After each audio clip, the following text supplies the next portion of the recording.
Thomas. Yeah.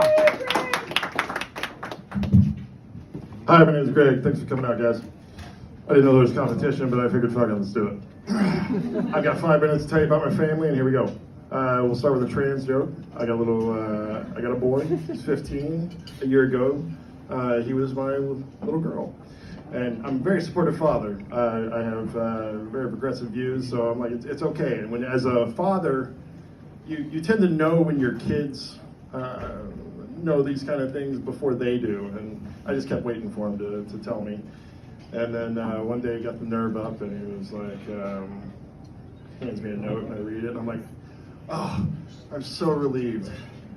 I wanted a little boy when you were born anyway, so this works out great. Better late than never. And I looked at him and I was like, you know what else is great?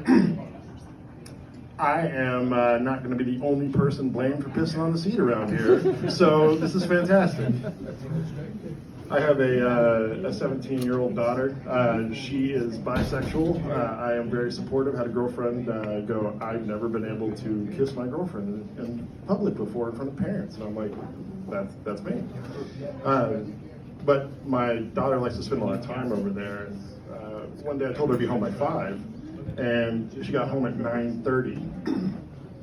And I just looked at her and I'm like, what's that all about? She's like, I'm so sorry, Dad.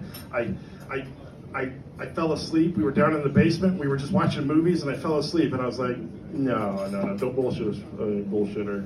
Let me smell your fingers. And she just looked at me like, and I'm like, yeah, I'm calling you on that. She's like, I won't do it again, Dad.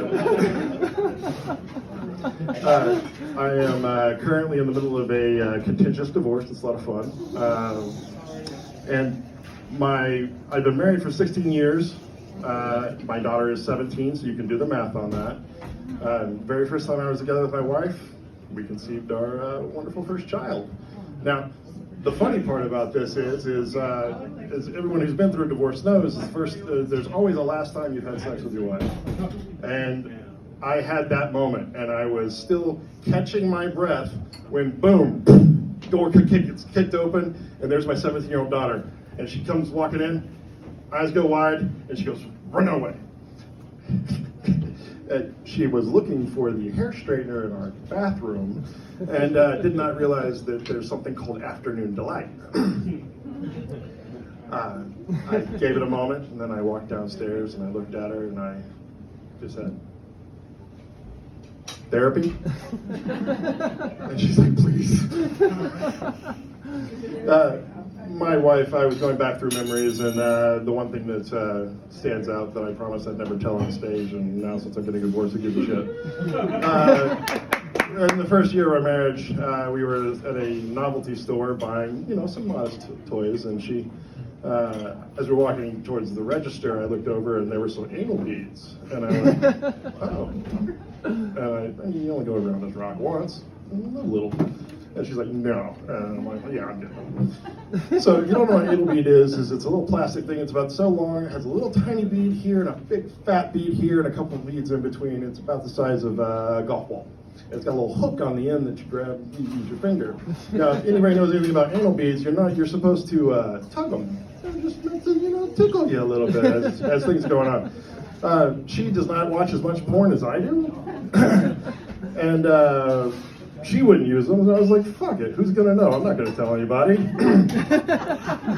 And she reaches back there, and I'm doing my thing, and